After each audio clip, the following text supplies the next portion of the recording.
Hallo zusammen und herzlich willkommen zu einem weiteren Video hier aus der Xerion-Reihe. Im letzten Video haben wir uns ja mit dem Prototyp, mit dem 207 beschäftigt und heute soll es einfach um den Nachfolger gehen, um die erste Maschine, die dann auch wirklich in Serie ging.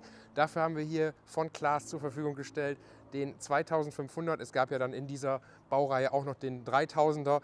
Wir haben jetzt aber hier den 2500 und dazu werden wir jetzt heute einfach mal ein bisschen was machen. Dafür habe ich einen Interviewpartner, den damaligen Produktmanager, dem werde ich einige Fragen stellen. Da werden wir auch einiges an Insiderwissen rausholen, was noch nicht unbedingt jeder weiß. Da freue ich mich sehr drauf. Dann machen wir natürlich ein paar schöne Außenaufnahmen, sprechen über die Maschine, fahren dann auch noch mal eine Runde mit diesem Xerion 2500. Für mich auch was ganz Besonderes. Also das hier wird keine klassische Maschinenvorstellung, wie ihr es sonst kennt, sondern eben auch schon wie im ersten Teil soll es um die Historie und den Werdegang des Claas Xerion gehen. Also, ich wünsche euch ganz viel Spaß mit Teil 2.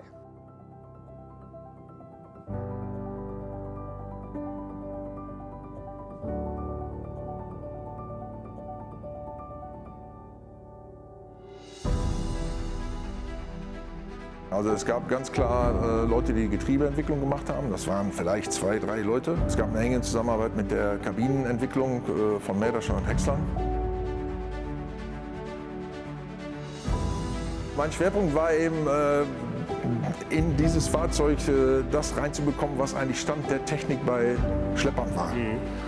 Und eine andere große Aufgabe war eben, Gerätepartner zu finden.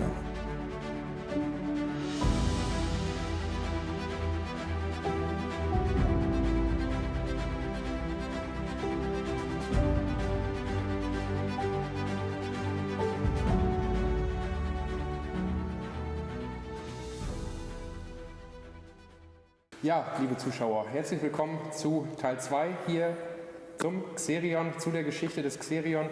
Ich habe jetzt hier bei mir den damaligen Produktmanager, kann man sagen, mitverantwortlich für dieses Modell des Xerions. Und Herr Erdmann, vielleicht sagen Sie einfach erstmal kurz was zu sich. Was hatten Sie damals für eine Funktion und erzählen einfach mal ein bisschen so aus dem Nähkästchen. Ja, gut. Meine Aufgabe damals war Produktmanagement, falls man das so sagen kann, für so ein Projekt, weil es ist ja kein Serienprodukt, was man weiterentwickelt und wo man Marktforderungen holt, sondern es war wirklich ein Initialprodukt, Initialinitiative von Herrn Claas. Und dieser Xerion 2500 ist quasi die erste Serienversion von dem Projekt 207. Es gab auch danach noch ein kurzes Nachfolgeprojekt 407.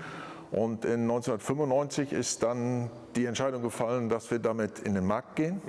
Und dann fing die Arbeit an, verstärkt Gerätepartner dafür zu suchen. Also wir waren schon zusammen mit Kleine, die Zuckerrübenruder dafür aufgebaut haben. Die Firma Rabewerk, die eine Frontpacker-Kreisel-Leggen-Drill-Kombination dafür gebaut hatte. Und solche Dinge. Aber jetzt ging es eben darum zu sagen, okay, wir gehen damit in den Markt, 200, 250, 300 PS.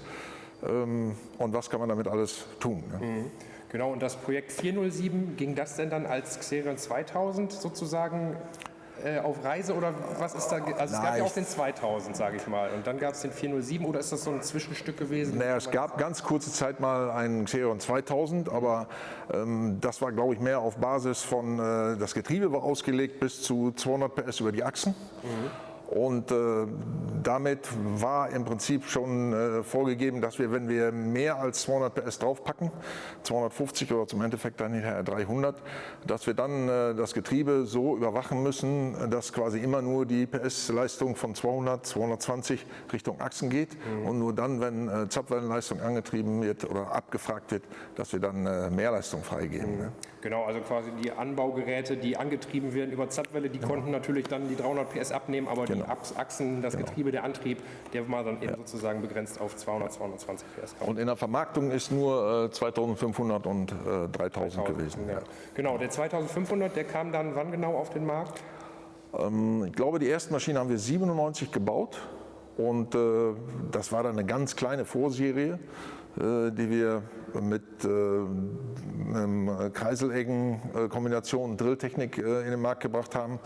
Und wo auch eine Maschine war mit einem Schubroder von Wühlmaus damals, ein 4-Reiher Schubroder und solche Dinge. Und dann wurden immer mehr Geräte dafür ausgebildet und dann kam im zweiten Jahr eine etwas größere Stückzahl. Aber immer alles noch so in dem Bereich 10, 15. Also man hat sich erstmal klein angetastet, sage ich mal. Genau. Aber 97 war der offizielle Start. War der offizielle Start. Herr Erdmann, was galt es denn zu verändern, um die Serienreife zu erlangen? Vom Projekt 207, der ja dann wirklich den Prototypenstatus hatte, der hatte ja dann noch das Lastschaltgetriebe, das ist natürlich ein großer Punkt. Aber was galt es denn zu verändern, als man genug Erfahrung mit dem Projekt 207 gesammelt hat, um zu sagen, so jetzt gehen wir damit an den Markt?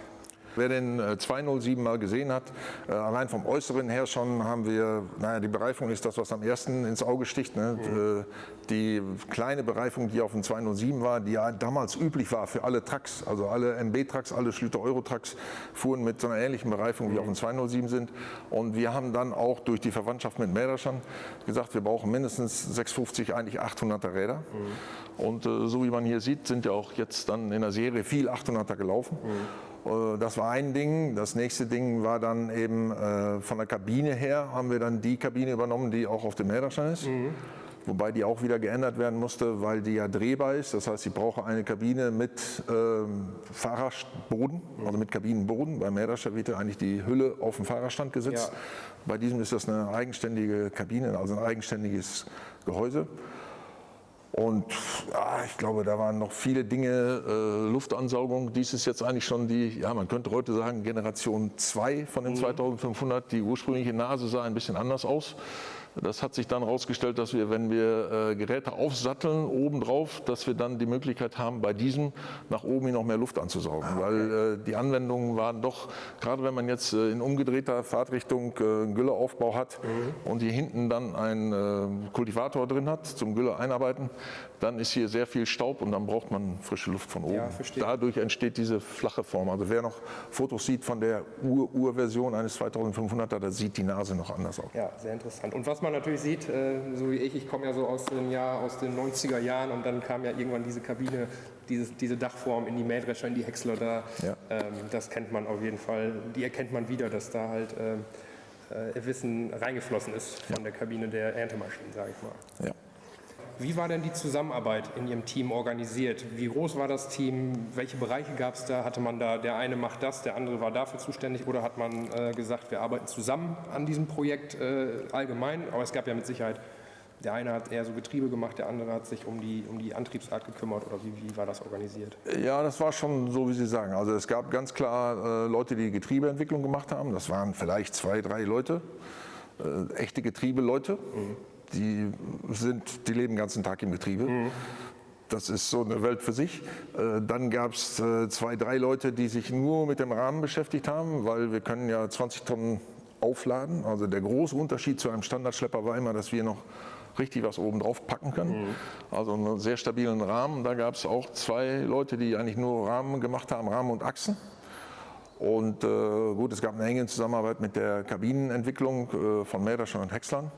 Aber auch da hatten wir eigentlich einen, der sich nur um die Xerion-Kabine gekümmert hat. Diese ganzen ROPS-Test und FOPS-Test und diese ganzen Dinge. Und Elektroniker war einer, der das Vollzeit gemacht hat.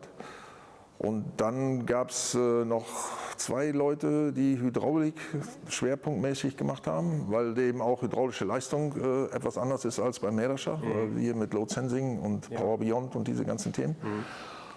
Und dann gab es natürlich eine Werkstatt.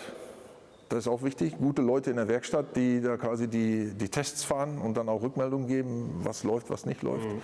Also ich sage mal in Summe vielleicht 15 Leute mit ein paar Querschnittsfunktionen zu dem Werk, aber 15 Leute ungefähr waren das, ja. Und was war da so Ihr Schwerpunkt, sage ich mal? Ja, mein Schwerpunkt war eben, in dieses Fahrzeug das reinzubekommen, was eigentlich Stand der Technik bei Schleppern war. Zu der Zeit durfte man gar nicht Schlepper sagen, weil es war ein Systemfahrzeug oder ein Trägerfahrzeug. Es war mehr oder weniger strikt verboten, Schlepper zu dem Fahrzeug zu sagen. Und trotzdem muss man natürlich sagen, große Räder auf der Vorderachse, da sind dann so einfache Sachen wie, wenn man ein normales Mähdrescher Rad nimmt, 800er in 32 Zoll und schraubt darauf die Vorderachse drauf und fährt dann 40, dann hat man einen Effekt in der Lenkung, den kennt man eigentlich nicht. Den kennt man auch von Standardschleppern nicht, weil man so ein großes Rad vorne auf der Vorderachse nicht hat. Und dann sind das eben so banale Sachen, dass die Felge und der Reifen zusammengewuchtet werden müssen, damit das ruhiger wird. Ne? Und solche Dinge. Das war eine kleine Sache, wo man sagte, okay, die Akzeptanz des Fahrzeugs hängt auch davon ab, wie der auf der Straße fährt. Klar. Auch wenn der Schwerpunkt natürlich auf dem Acker war. Und eine andere große Aufgabe war eben, Gerätepartner zu finden. Ne? Also zu sagen, okay, welche Anwendungen können wir uns vorstellen, welche Anwendungen gibt es in welchem Land als Schwerpunkt, wenn wir jetzt sagen, wir gehen damit nach Frankreich oder wir gehen damit nach Deutschland hin oder nach England hin, dann gab es eben unterschiedliche Anforderungen, wo man sagt, okay, wenn die Zielgruppe große Pharma in Frankreich ist, dann wird das mehr Saatgut sein oder Bestellung, Bodenbearbeitung. Und in Deutschland gab es eben sehr viele Leute, die quasi die Besonderheit dieses Fahrzeugs nutzen wollten und dann weit auslegende Grabenmulcher da dran bauen wollten. Also quasi, was ich mit dem Schlepper nicht machen kann, weil ich dann entweder die Achse überlade oder ein Gegengewicht haben muss, das war hiermit eigentlich kein Problem. Und das war schon eine sehr interessante Arbeit. Ne? Das kann ich mir vorstellen. Das sind ja auch Herausforderungen. Das war schon ziemlich gut. Ja. Wenn man sonst so, sage ich mal, keine Erfahrungswerte hat damit. Ja. Und man erfährt dann auch immer, wie die Leute so, also man stellt denen das Fahrzeug vor und sagt, sie könnten das machen, sie könnten das machen. Und dann sieht man schon die Leute, die wirklich sagen, oder die Kunden, die sagen, okay, damit kann ich dann wesentlich mehr machen als mit einem Standardschlepper. Oder ich kann das dann für einen Teil der Zeit, der Jahreszeit nutzen, um eine Sonderanwendung zu fahren und ich nehme den Rest der Zeit den dann als großen Standardschlepper. Ne? 250 PS war ja schon was Besonderes zu der Zeit. Auf jeden Fall, auf jeden genau. Fall, ja. Wurden denn der 2500 oder der 3000 gleichzeitig gebaut? Der 3000er kam, meine ich, etwas später dann auf den Markt oder wurden die zeitgleich eingeführt, die zwei Leistungsstufen, sage ich mal? Nee, die sogenannte Produkteinführung war rein 2500. Aber innerhalb der ersten 2 Jahre hat man schon festgestellt, wenn ich 6 Meter Bodenbearbeitung fahren will mit einem Frontpacker und einer Kreiselegge und es geht ein bisschen bergauf, dann ist 250 PS zu wenig. Und dann haben wir die 300 PS Variante eingeführt. Das hilft natürlich schon. Ja. Es macht aber quasi die Belastung auf alles, was im Fahrzeug drin ist, nochmal wieder höher, weil die Leute nutzen das sofort. Ne? Also sobald man ein bisschen mehr Power hat, dann wird der auch abgefragt. Ne? Klar. Und war denn zu der Zeit dann schon bekannt, dass das Getriebe, das war ja dann schon eigentlich bekannt, dass die 300 PS halt so an den Antrieb sozusagen nicht zur Verfügung stehen am Antrieb, oder? Ja, das war aber klare Kommunikation zu allen, die den quasi als reine Zugmaschine nutzen wollten, dass sie über einen Antriebsstrang, über die Achsen nur 200 PS bekommen können. Ne? Also jeder wusste, wenn ich damit einfach nur einen ganz normalen Grubber ziehe, dann habe ich einen 200 PS Schlepper, auch wenn 250 dran steht. Okay. Aber sobald ich eine Zapfwelle laufen habe oder hydraulische Leistung abnehme, dann kann ich die 250 nutzen. Ja, auch nochmal ein sehr interessanter Aspekt, dass man das klar kommuniziert hat, so, weil das ist, glaube ich, landläufig auch nicht unbedingt bekannt. Es gab, ich glaube, wenn Sie einen alten Prospekt finden, dann steht das da immer noch drin. Ne? Maximale Leistung das und Leistung über den Fahrantrieb 200. Okay, da muss ich mal gucken, den Originalprospekt habe ich noch mal schauen. Ja. Welche Motorvarianten standen denn zur Verfügung? Wir hatten im Prototyp ja den MAN-Motor, hier haben wir dann ja Perkins verbaut. Hier ist ein Perkins-Motor drin, ja. Und wie kam es dazu? Gab es da auch noch andere Optionen? Man hat ja auch mit Caterpillar schon zusammengearbeitet bei Claas, man hat ja mit Mercedes dann auch zusammengearbeitet im Mähdrescherbereich. Warum fiel denn da die Wahl auf den Perkins-Motor? Also ganz genau weiß ich nicht, warum wir Perkins genommen haben. Ich weiß nur, dass, wie gesagt, der 407 hat auch noch einen MAN-Motor drin. Und dann hieß es, wir brauchen 250 oder 300 PS. Und das war mit dem MAN-Motor damals nicht zu machen. Im Deutz Intrac war, glaube ich, ein Deutz-Motor drin zu der Zeit noch. Und da war auch bei 200 PS war eigentlich Ende. Und dann gab es diese, damals hieß die Firma, glaube ich, noch Perkins Navy Star. Das ist ein 1306 mit dieser HUI-Technologie, das waren schon die ersten Injektorenmotoren damals. Und ich denke mal, dass es einfach eine Entscheidung war, weil wir vom Mähdrescher schon mit Perkins zusammengearbeitet haben, dass man dann bei Perkins im Regal geguckt hat und gesagt hat, okay, wir brauchen einen Motor, der 300 PS hat. Der Effizienz war ja in Claas immer sehr wichtig und wenn es dann mit elektronischem Motormanagement losging, dann war das wahrscheinlich die Wahl. Ja, da hat man sich dafür entschieden. Genau, und wie Sie schon sagten, Perkins war ja auch im Mähdrescherbereich schon vertreten, fällt mir jetzt gerade auch wieder ein. Wie genau funktionierte das HM8-Getriebe? Und wir haben ja schon gehört, rückblickend gab es ja dann schon doch ein paar Probleme damit, sage ich mal. Was können Sie dazu erzählen? So, hätte man da rückblickend jetzt was anderes machen können, müssen vielleicht sogar, aber man hat sich damals dafür entschieden und da hat man ja auch seine Gründe für gehabt. Also ich glaube, oder die Zeit 1995, 97, 99 war ja wirklich, wenn man das mit der Zeit heute vergleicht, eine Zeit, wo richtig was im Umbruch war. Ne? Also da gab es ja, vorher gab es eigentlich nur Lastschaltgetriebe, entweder zweistufig, vierstufig oder Volllastschaltgetriebe oder solche Themen. Und dann kamen eben diese Themen auf wie Kettenwandler, selbst Audi im PKW hatte damals Multitronik-Kettenwandler drin oder die ersten leistungsverzweigten Getriebe. Und da war ganz klar die Sache, dass wir stufenlos fahren wollen, so wie ein Mähdrescher oder wie ein großer Rübenroder oder wie ein Feldhäcksler. Und wenn man stufenlos fahren will, dann geht um leistungsverzweigt nichts dran vorbei. Ja. Und da war die Aufgabe, dass wir gesagt haben, wir nehmen dieses leistungsverzweigte Prinzip von dem Herrn Jach auf mit Doppelplanetensatz.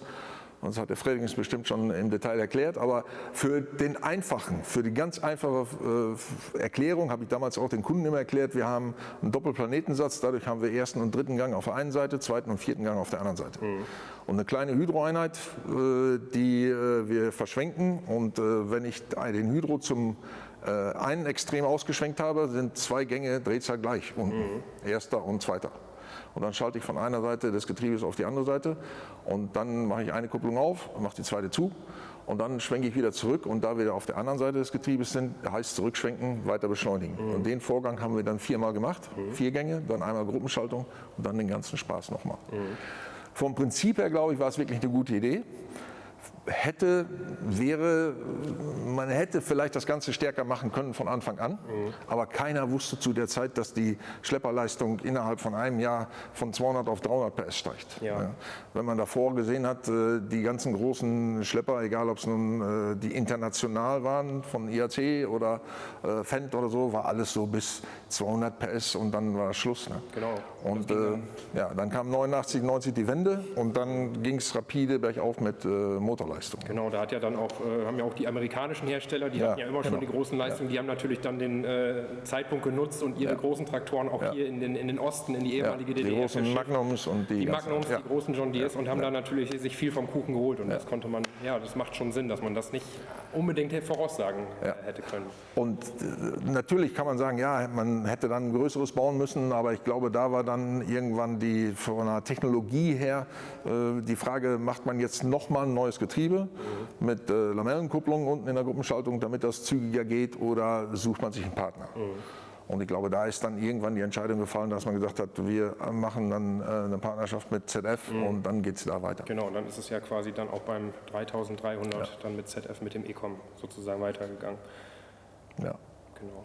Und noch eine Brücke zum Prototyp ist die Lenkung. Da haben wir natürlich auch bei dem hier die verschiedenen Lenkmodi. Ich habe mit Herrn Fredriks darüber gesprochen, der Rundegang damals schon möglich, noch gar nicht so ein großes Thema. Bodenschonung heute eins der wichtigsten Themen, glaube ich. Da war Klaas mit dem Xerion ja schon auch Vorreiter, muss man ganz klar sagen. Ja, also ich sag mal, die Lenkungsarten gehören ja, ich hätte fast gesagt, wie eine drehbare Kabine zu dem Ur-Xerion. Ja. Also ein Xerion kann eigentlich immer eine Kabine drehen, wenn er denn als Multifunktionsträgerfahrzeug genutzt wird. Und die Lenkungsarten, also ich habe eine lenkbare Vorderachse, eine lenkbare Hinterachse und damit kann ich eben entweder beide aufeinander abstimmen und dann einen ganz kurzen Wendekreis haben oder eben Hundegang fahren oder nur die Hinterachslenkung fahren über einen Joystick. Ne? Auch bei dieser Maschine kann man über den Fahrhebel die Hinterachse separat steuern, so wie man möchte. Ein anderer Punkt ist neben den Lenkungsarten natürlich auch permanente Allrad. Also dadurch, dass wir 4 gleich große Räder haben, habe ich ja diesen Multipass-Effekt. Das heißt, ich kann schön rumfahren und habe da keinen Schlupf zwischen vorne und hinten. Man konnte Längsdifferential sperren und man konnte auch die Achsen sperren, aber ob ich alles komplett dicht machen konnte, weiß ich nicht. Also separat vorne und hinten oder längs, glaube ich, geht. Aber ich bin mir nicht sicher, ob man auch alles sperren konnte. Was wir jetzt mit dem permanenten Allradantrieb halt sagen wollten, war halt einfach auch, dass man in der Kurvenfahrt halt diese Voreilung nicht hat und der Schlepper dann ja sozusagen auch vorne in die Kurve reingezogen wird. Das macht ihn dann natürlich mit der Vierradlenkung dann extrem wendig, sage ich mal. Das ist natürlich auch nochmal ein wichtiger Punkt. Ja. Ja, wir hatten gerade schon gesagt, Vierradlenkung, drehbare Kabine, das war immer der Xerion. Wurde die drehbare Kabine jemals in Frage gestellt? Wahrscheinlich nicht, oder? Nein, also es gibt ja viele Anwendungen, wo man das gut nutzen kann. Der erste Xerion hatte ja quasi die Kabine von in Fahrtrichtung mittig auf hinten außermittig, wegen Rübenruder und. Genau. Und dann hat man ja hinterher den Fixierungspunkt oder den Verbindungspunkt zwischen Schwenkturm und Chassis versetzbar gemacht, sodass man dann auch von vorne mittig auf hinten mittig fahren konnte. So wie zum Beispiel die meisten fahren, die Mehrwerke gefahren sind oder die Kartoffelschubruder gefahren sind oder die eben einfach nur Silo schieben oder Schnee schieben. Oder Forstfräse oder so. Oder Forstfräse fahren oder solche Sachen. Und die hinten außermittige Kabine war eigentlich, ja, ich würde mal sagen, fast nur für ein Rübenruder.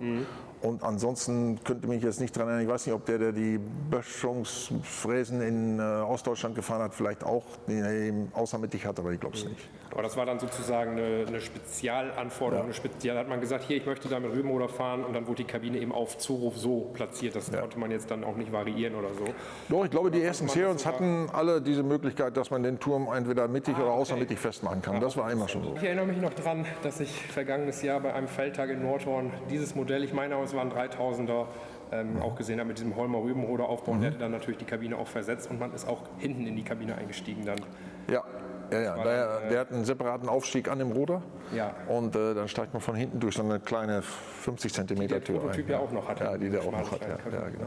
Ja, auch ein Unterschied zu der Serienkabine, die Rückwand ist dann eine ganz andere als beim Mähdrescher.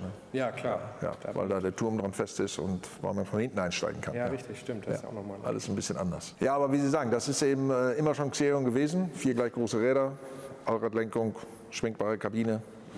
Und wenn einer damals gefragt hat, was ist der große Unterschied zu einem Standardschlepper, ich sage, den sieht man dann, wenn man einmal 20 Tonnen Last abgesenkt hat. Wenn man die auf den Xerion absenkt, kann man damit wegfahren. Wenn man die auf den Standardschlepper absenkt, war das Ende vom Standardschlepper. Ja, und Standardschlepper hatten ja dann eine Zuladung manchmal von 2 Tonnen, 3 Tonnen, wenn überhaupt. Da war ja dann Schluss mit dass man das zulässige Gesamtgewicht auch überhaupt eingehalten hat. Ja, die Truckschlepper waren da, glaube ich, immer noch so ein bisschen im Kopf von Herrn Klaas, dass er gesagt hat, so wie die MB-Trucks oder wie die In-Trucks oder wie die Euro-Trucks. Aber das hat ja auch irgendwie, ich weiß nicht, der letzte Truck war dann auch 2000, 2001, ich weiß gar nicht, unterschiedlich. Ich glaube, die Eurotrucks waren schon, bevor Xerion überhaupt in den Markt gekommen ist, war Eurotruck schon zu Ende. Vorbei, genau. Dann kam ja noch der Fan Xylon, der ja ähnlich vom Aufbau war, sage ich mal. Der wurde ja dann auch Mitte der 90er Jahre dann aber irgendwann eingestellt. Oder der wurde, glaube ich, Anfang 2000 dann eingestellt. Ja, und dann gab es noch das Ende von MB Truck und Trucktechnik sozusagen. In-Truck, in der Trucktechnik Vertriebsgesellschaft, ja, genau. Das war ja dann auch schon Anfang der 90er vorbei, 91 meine ich. Das war dann der letzte Versuch. Aber der Xerion ist geblieben und das ist schön, denn so können wir heute hier im Teil 2 über die zweite Generation sprechen. Und ein weiterer Punkt kam dann 1999, da gab es dann, glaube ich, eine kleine Überarbeitung. Da gab es dann auch ein bisschen mehr Leistung nochmal, kann das sein? Ich weiß es nicht mehr ganz genau. Also, ich glaube, wir haben dann den 3000er, der hatte dann im Endeffekt 330 PS. Das war dann die maximale Leistung, die man überhaupt in der Maschine haben konnte. Und wie gesagt, da gab es kleine Änderungen. Wie gesagt, an dem vorderen Teil ist ziemlich viel geändert worden mit der Aufnahme oder auch mit der Hubkraft der Fronthydraulik. Und weil eben da auch immer mehr kam, dass wenn man rückwärts fährt und ein Güllefass oben drauf hat, dass wir dann wirklich schwere Kultivatoren einhängen. Und dann musste das schon eine etwas andere Aufhängung sein. Und dann eben, was wir vorhin schon sagten, die Luftansaugung nach oben hin, damit man mehr Kühlung hat. Und ich glaube, das war's. Und dann, ich weiß gar nicht, wir hatten irgendwann eine schwenkbare Dreipunkt, die ist aber, glaube ich, etwas später gekommen. Ich glaube, die ist erst in den 3300 dann gekommen, der dann ein paar Jahre später nochmal neu aufgesetzt wurde. Da kümmern wir uns dann in dem nächsten Teil drum, um den 3300. Auch eine sehr spannende Geschichte. Da hat sich auch noch mal einiges verändert, vor allem in Sachen Getriebe dann. Jetzt soll es aber weiterhin um Dieselbaureihe hier gehen. Und da jetzt noch mal so ein bisschen auf die Testphase. So, wo hat man diesen Trecker getestet? Wo hat man ihn vorgeführt? Da war ja auch bestimmt das Kundenfeedback sehr wichtig, dass man so sagt, Sie hatten eben schon gesagt, in Frankreich, Großbritannien waren Sie damit unterwegs. Und Was war so da das allgemeine Feedback? War so diese Stimmung, ja, das ist geil, oder war man erst so, weiß ich, was sollen wir damit? Und man trifft ja oft erstmal auf Skepsis bei Sachen, die neu sind. Ja, ich glaube, da gab es eine klare Meinung. Die Leute oder die Kunden, die die Maschine benutzt haben, überwiegend als Standardschlepper oder als großen Schlepper, für die war das wirklich ein sehr großes Gerät und so nach dem Motto, der ist ja viel zu groß und viel zu schwer, weil er eben so stabil gebaut war. Die Kunden, die gesagt haben, ich möchte damit eine Spezialanwendung fahren und ich möchte da entweder einen Kran aufbauen und ich brauche einen verwindungssteifen Rahmen, ohne dass ich den abstützen muss, weil ich zum Beispiel an der Hecke entlang fahren will und meinen Hacker damit befüllen will oder so und ich will nicht immer die Stützen rausfahren, also ich belaste den Rahmen einfach. Ja. Da waren wir dann manchmal nicht so glücklich mit, wenn die gesagt haben, wir machen dann einfach einen Locklift-Kran drauf, der dann richtig zur Seite rausgeht und dann holen wir uns das Holz. Da hieß es dann immer, der muss den eigentlich abstützen, aber in der Praxis haben die es einfach nicht gemacht. Ja. Und da gab es wirklich die Leute, die die Maschine benutzt haben, um da eine Sonderanwendung drauf zu machen. Da hat man immer gesehen, die haben strahlende Augen gekriegt, wenn sie gesagt haben, was wir da drauf laden können und was die Maschine kann, welche Hydraulikleistung zur Verfügung steht und so. Da wurden die dann wirklich kreativ. Und es gibt eben immer die Leute, die sagen, das wird ja sowieso nichts. Ja, und der ist ja viel zu groß oder der fährt auf der Straße nicht so schön wie ein normaler Schlepper. Gut, er war auch nicht dafür gemacht, um irgendeinen Wagen Korn zum Landhandel zu ziehen und wieder zurück. Ja klar, dann kommt es ja auch immer ein bisschen auf die Anwendungsgebiete an. Und man hat auch wirklich gesehen, die Franzosen zum Beispiel, hier Classe France oder auch die Kollegen in England, sind dann auch selber aktiv geworden. Also wir können nicht von Hasewinkel aus alle Anwendungen irgendwie auf dem Schirm haben, die man in Europa machen könnte. Genau, da ist ja auch jeder Markt unterschiedlich. Ja. Und so gab es eben in den Ländern dann auch Aktivitäten. Wir hatten quasi von Hasewinkel aus initiiert eine Zusammenarbeit mit Camps de Wild, hier mit Caveco, mit Gülletechnik. Die Franzosen haben dann ihre eigene Technologie mit Pichon gebaut. Und das Gleiche gab es auch in Ostdeutschland, wo dann Leute sich Sachen draufgebaut haben mit lokalen Herstellern. Wo wir im Prinzip nur gesagt haben, das sind die Aufsattelpunkte, so viel Kraft könnt ihr da in die Punkte einleiten. Und ja, je nachdem, wie der Rahmen jetzt belastet wurde, rein auf vertikale Lasten oder eben auch mit Torsionsmomenten oder so. Aber das war dann viel Arbeit. Ne? Das heißt, weil man eigentlich jeden Aufbau, den man wieder realisiert hat, musste wieder von Hasewinkel aus gerechnet werden und ja, eigentlich auch validiert werden und sowas. Ne? Ja, verstehe ich. Aber ich bin mir sicher, es gibt irgendwelche Anwendungen, die wir nicht kennen. Ja, das glaube ich auch. Also ich habe einmal ein Bild zugeschickt bekommen, da hat jemand hinten einen großen Überladewagen selber draufgebaut. Wenn ich das Bild noch finde, blende ich euch das mal ein. Also da sind natürlich dann auch Leute, Tüftler, selber kreativ geworden und haben halt dann die Vorteile erkannt, was man eben noch machen kann mit diesem Traktor, sage ich mal. Ja. Und jetzt ist es so, wir standen hier eben und da haben sie gesagt, ach guck, da ist ja doch noch einer. Wie viele wurden denn gebaut? 2500, 3000? Wissen Sie da ungefähr eine Zahl? Also ich glaube, die gesamte Produktionszahl von dieser Version 2.5, 3000 sind irgendwie um die 60, 60, 65 Einheiten und gestreckt über 3 Jahre, wo man wirklich sagen könnte, wir haben 97 damit angefangen und in 2000, spätestens 2001 war Produktion zu Ende. Und wie wir vorhin schon gesagt haben, meine Meinung ist, der Hauptgrund, warum wir das nicht weitermachen konnten, ist, weil einfach in den 3, 4 Jahren die Motorleistungen so abgegangen sind, dass man einfach gesagt hat, wir müssen da mehr können, wir müssen da mehr machen. Und dann war irgendwann die Entscheidung, wir müssen wahrscheinlich ein bisschen mehr machen als nur ein bisschen. Ja, genau. Also mit dem also mal richtig was machen. Ja, oder genau. So, das war dann die Erkenntnis. So. Und daraufhin hat man dann beschlossen, alles nochmal zu stoppen und dann ein Re-Engineering zu machen und dann ging es weiter. Und es gibt so Stammtischparolen, da sagen die Leute, ja, Klaas hat die alle zurückgekauft oder viele davon. Ist das wahr, dass Klaas gesagt hat zu seinen Kunden, hier, ihr habt so einen, wir würden den für Summe X wiedernehmen und dann daraus Erkenntnisse wieder in die neue Baureihe mitziehen, oder ist das wirklich so eine Stammtischparolie? Die ist mir schon öfter unter die Ohren gekommen, sage ich. Naja, also wir haben schon viele Maschinen wieder zurückgeholt, weil man einfach gesagt hat, wir wollen die Thematik mit dem HM8 nicht im Markt behalten, weil die Leute werden es immer wieder überlasten. Und es gibt einige Anwendungen, die laufen noch, die fahren auch noch.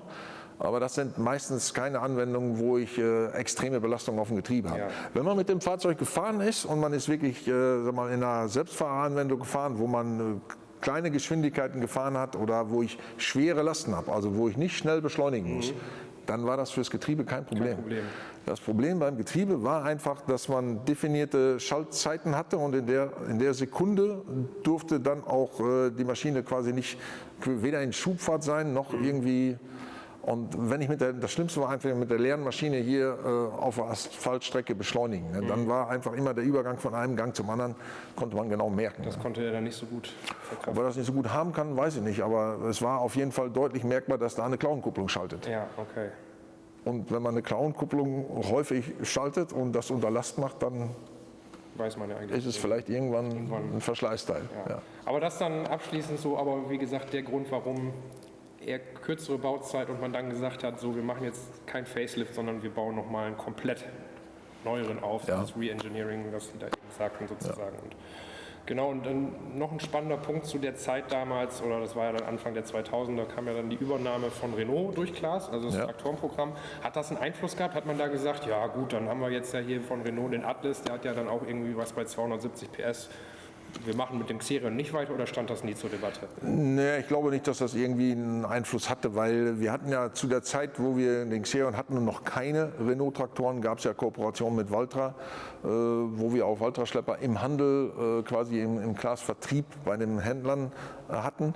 Und der stärkste Renault damals war 275 PS. Ja, irgendwie so. Atlas 946. 946, genau, der. Und ein Xerion zu der Zeit hatte 330. Stimmt, und der Fokus von Herrn Claas war ja nicht, dass wir damit quasi in das Geschäft von Standardschleppern rein wollten. Genau. Ja. Wir haben zwar immer gesagt, er kann auch das, was ein Standardschlepper kann. Er kann das sogar sehr gut. Aber die Intention der Maschine ist eigentlich, einen Selbstfahrer zu ersetzen oder eben auch eine große gezogene Anwendung zu einer selbstfahrenden Anwendung zu machen. Ne? Wenn man sich mit Herrn Claas darüber unterhalten hat, war immer seine ganz klare Überzeugung, jede landwirtschaftliche Anwendung beginnt irgendwann mal als Dreipunkt. Wenn die Dreipunkt das nicht mehr tragen kann, weil es 4 Tonnen schwer ist, bekommt das Gerät eine Achse. Wenn es dann auf einer Achse nicht mehr läuft, bekommt es vielleicht eine Tandemachse. Und wenn es dann auf einer Tandemachse nicht mehr läuft und nicht mehr zu ziehen ist oder zu viel Spuren im Feld macht oder wie auch immer, dann kommt die Stunde der Selbstfahrer. Aber nicht jede Anwendung lohnt sich. Und da war eben die Idee, dass man sagt, dann, wenn eine große gezogene Einheit auf einen Selbstfahrer umschwenken müsste, dann machen wir das mit einer temporären Selbstfahrerlösung auf Basis Xerion. Das hat ganz gut funktioniert bei Drilltechnik. Da gibt es heute eigentlich noch keine großen Selbstfahrer. Roche hat damals einen Selbstfahrer gehabt. Ja, genau. Strike hätte ich es fast genannt. Genau, aber da ist es immer noch ein bisschen, dass die meisten eben gezogen sind. Mit allen Nachteilen, die man hat bei Ziehen. Stimmt. Gülletechnik ist das Gleiche. Schwere Güllefässer, Dreiachser werden auch gezogen von Schleppern, die nur nicht mal die Hälfte wiegen. Also eigentlich ist das auch Selbstfahrer, aber das war so ein bisschen auch immer das Thema beim Xerion, wenn man gesagt hat, ja, der Vorteil ist, das ist ein Selbstfahrer. Aber es ist dann eben auch nicht mehr so einfach zu wechseln. Wenn ich ein gezogenes Güllefass habe und mein Schlepper läuft nicht mehr, dann tausche ich den Schlepper und weiter geht's. Stimmt, das ist dann in dem Aufbaufall nochmal ein bisschen was anderes. Ja. Also wenn es wirklich ein sehr spezieller Aufbau ist, dann ist das ein Punkt, wo man eben wissen muss, da muss er laufen. Muss man sich vorher abwägen, aber ein sehr interessanter Punkt, den ich so auch noch gar nicht im Kopf hatte bislang. Ja.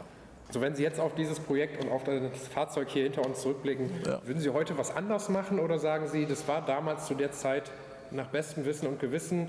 Oder würden Sie sagen, der Xerion war vielleicht da auch noch seiner Zeit voraus? So, es gibt ja immer so diese Floskeln, die man oft hört, aber das einfach vielleicht nochmal aus Ihrer Sicht. Also ich denke, er war schon, 1997 war er schon technologisch auf der Höhe. Oder vielleicht sogar schon ein bisschen voraus.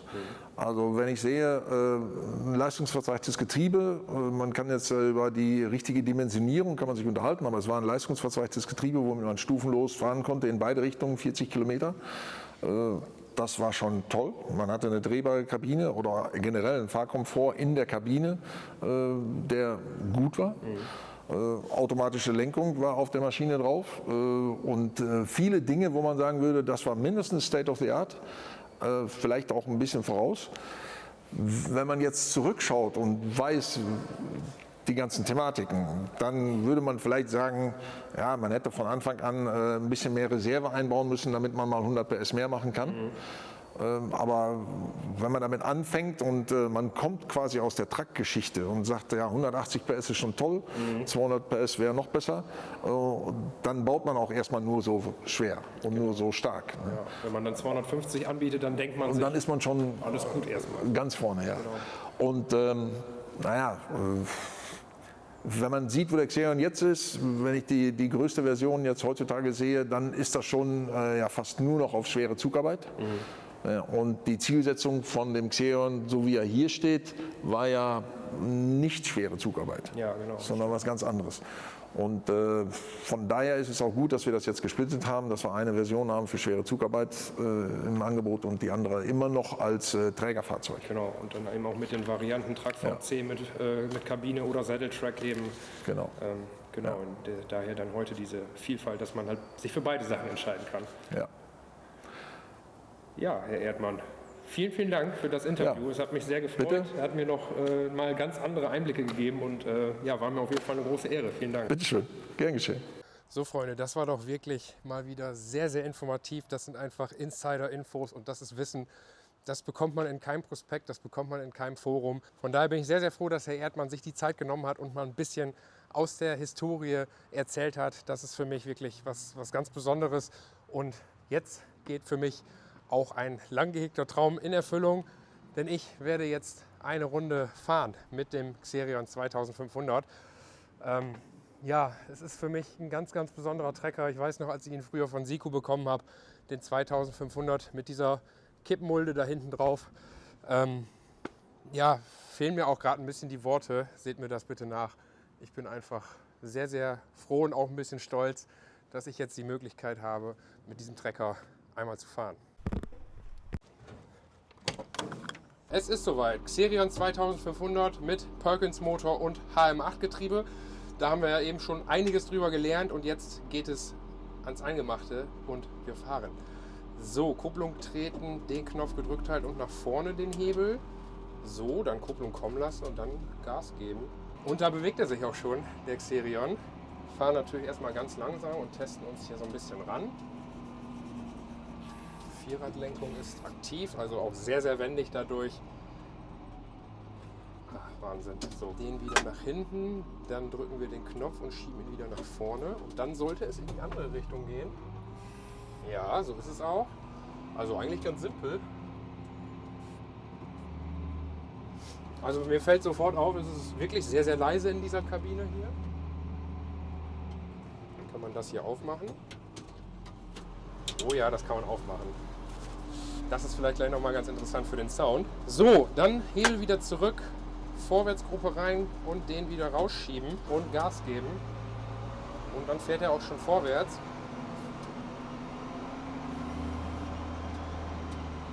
Ja, das ist wirklich unfassbar schön gerade, dieses Gefühl. Auf diesem Trecker zu sitzen, damit zu fahren, das ist ein Kindheitstraum, der für mich hier in Erfüllung geht. So, und jetzt kann ich diesen Hebel weiter nach vorne schieben und dann beschleunigt er dementsprechend auch. So, wenn ich jetzt diesen Hebel hier nach vorne schiebe, dann geht es quasi schneller.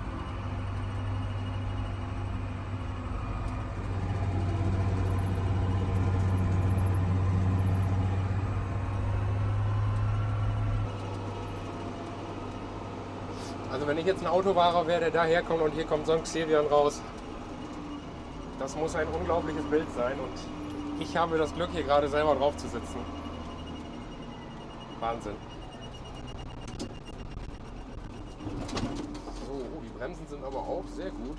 So, Hebel wieder rein, Knopf nach hinten und Hebel wieder rausschieben und dann, ein bisschen viel, 53% und dann lassen wir die Kupplung mal wieder kommen. Ja, und da geht es dann auch rückwärts. Und auch da können wir natürlich jetzt diesen Hebel hier nach vorne schieben und dann beschleunigen wir quasi. Jetzt muss ich mal eben gucken, wo ich hier drehen kann. Ja, was ist da? Ja, doch, das passt. Sehr gut. So, und dann fahren wir nochmal wieder zurück.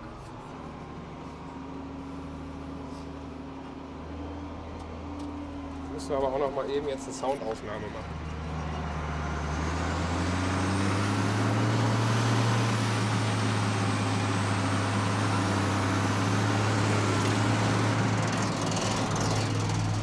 Ich hoffe, dass man das einigermaßen hören konnte.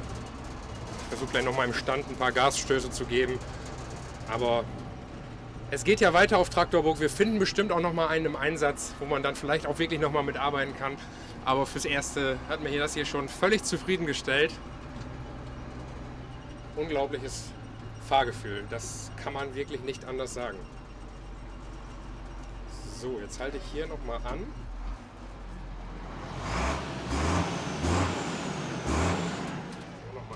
Kamera hier umdrehen, dass wir das auch mit Bild haben.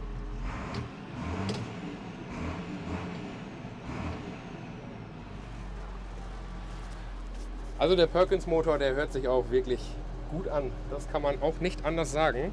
Ja, es ist ganz anders als sonst, wenn man diese Maschinenvorstellungen macht oder wenn ich diese Maschinenvorstellungen mache, ist jetzt gerade ein ganz anderes Gefühl, weil man einfach so viel über die Hintergründe erfahren hat und das ist unglaublich spannend und ja, da habe ich auf jeden Fall noch viel drüber nachzudenken und viel zu verarbeiten im positiven Sinne.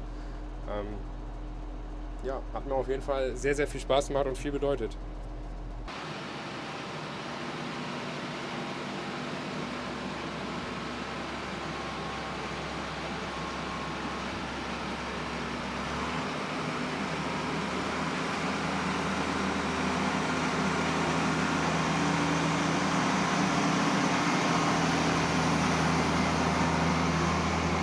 So, liebe Zuschauer, liebe Freunde, damit verabschiede ich mich von diesem Video von Teil 2 der Xerion Saga. Ich hoffe, euch hat das Video gefallen. Ich hoffe, ihr konntet ein paar schöne Einblicke in die Historie des Class Xerion bekommen. Als nächstes werden wir uns dann mit der nächsten Baureihe beschäftigen, mit dem 3300 bzw. dann später auch 3800. Das kommt dann alles in Teil 3. Das hier soll es jetzt aber erstmal gewesen sein vom zweiten Teil des Class Xerion. Ein ganz herzliches Dankeschön an Claas, die das alles hier ermöglicht haben, die hier alle Hebel in Bewegung gesetzt haben, die Maschinen zusammengeführt haben aus ihren Museen. Ein großes Dankeschön dafür und ich würde sagen, wir sehen uns beim nächsten Mal. Macht's gut.